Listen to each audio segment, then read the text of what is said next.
our channel. I'm Vic, and that's Nick, and we are NV Board Gaming. And today we're going to look at Wavelength.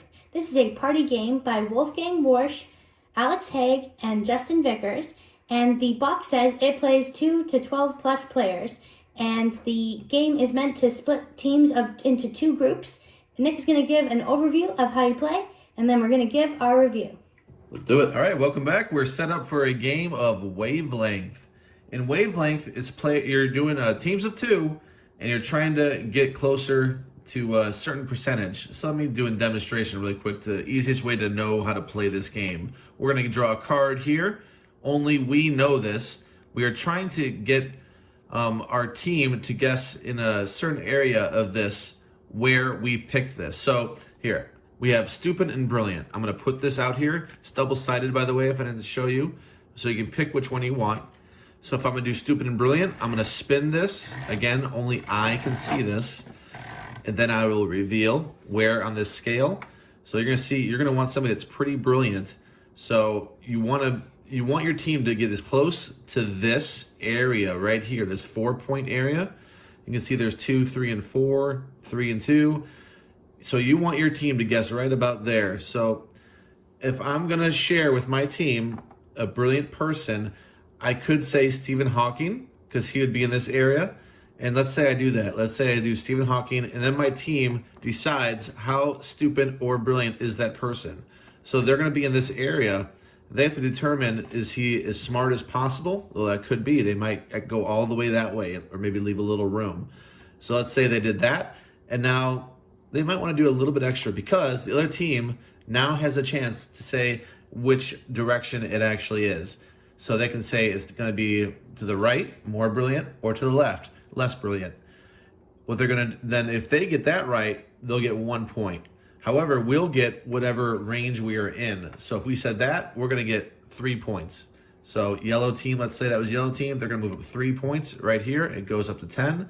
And they're going to get 1 point if they said it was less brilliant. If they said more brilliant, they're not going to get anything. So let's say they said less. So it's 3 to 1. The other team's going to do it. They're going to have one person to represent the team, do the same thing, spin this. Again, this is hidden. They're going to spin it. Oops. And stop randomly. And then they'll have a new card. Better hot, better cold, or square and round. Everyone's going to know what that is. And they're going to take a peek of where this happened to land. And they're going to have to fill whatever category they decided on. And that's how you play. Hey, welcome back for our review of the game Wavelength.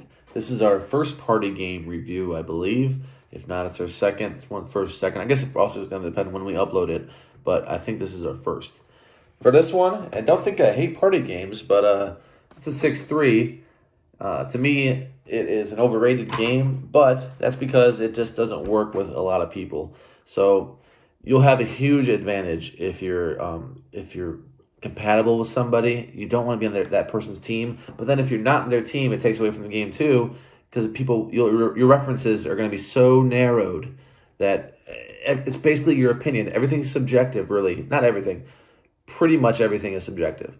A lot of things that, like, let's say something overrated and underrated. That is a tough one. There are things that I think are very overrated that somebody else might love to death. So they're going to try to think, does this person think it's overrated? But you don't want to be compatible with everybody because then you have a huge advantage. So now you're with people that you're not compatible with. You're trying to say what's overrated and what's not, and they don't know. And it just doesn't work that well. That is my opinion. The concept, I like it. I do. I like having to be subjective with different topics and say this is how it is in my view. That's fine. That's cool. I like that. It just doesn't work that well.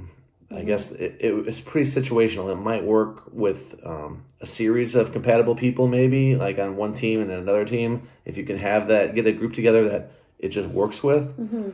So it's pretty situational. So I cannot recommend it, unfortunately. But I do know people love this game. So don't take my word for it. There's great reviews out there that people actually do enjoy it. So that's just my opinion, of course. What about you, Vic? So I'm surprised that I'm scoring this higher than you, giving it a 6.8, being very fair. I had a hard time understanding how to play this game. I don't know what is the matter with me? But it took a long time for me to put my head around what exactly you're doing in this game. And as a result, I didn't give very good clues on my team because it didn't really understand what I was trying to do until a couple plays through my turn.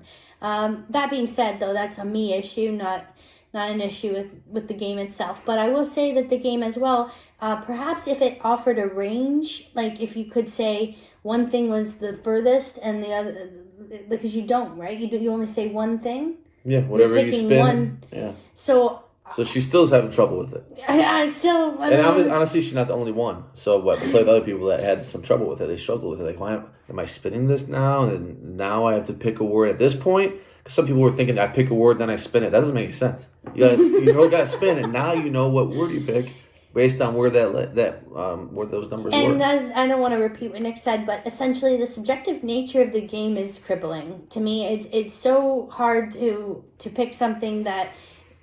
To me, I thought something was the far left of the spectrum, and then my team was going in the middle, and I'm thinking, what? Move over! Like, how can you not? Obviously, I'm being extreme, but maybe I wasn't extreme enough, and so I don't know. I mean, in an infinite universe of things and ideas, it needs to be more constrained, in my opinion, and I do think it's a little overrated. I wouldn't recommend getting it, even though some people enjoy it, as Nick said. But one redeeming quality is I do like the wheel. I do think it is fun to move things like that, and it has a cool table presence. So one redeeming quality is certainly the look of the game is cool. And the subject cards are pretty interesting too, I guess. I mean, they can be. They're not all good, but it is something to think about. So it is in that way good in that sense. Yeah. Not a completely negative review. We didn't go even below 6, honestly. So we know what it does good at, and we know its issues. It's in the 6 range, so it's still try the game. If we're giving it a 6, we want you to try the game. We're just not recommending it to you to buy. Yeah. You got to try it and see if it's right for maybe your game group. Yeah, exactly. Let us know in the comment section below if you have ever played with a party game that has a fun component like that with a wheel that you spin, or it has different elements that you can introduce into the game, or any party game, really. If you could just let us know the party game you like to bring to the table in the comment section below. Like this video if you enjoyed it, and subscribe to our channel. Thank you so much for joining us today. Party on!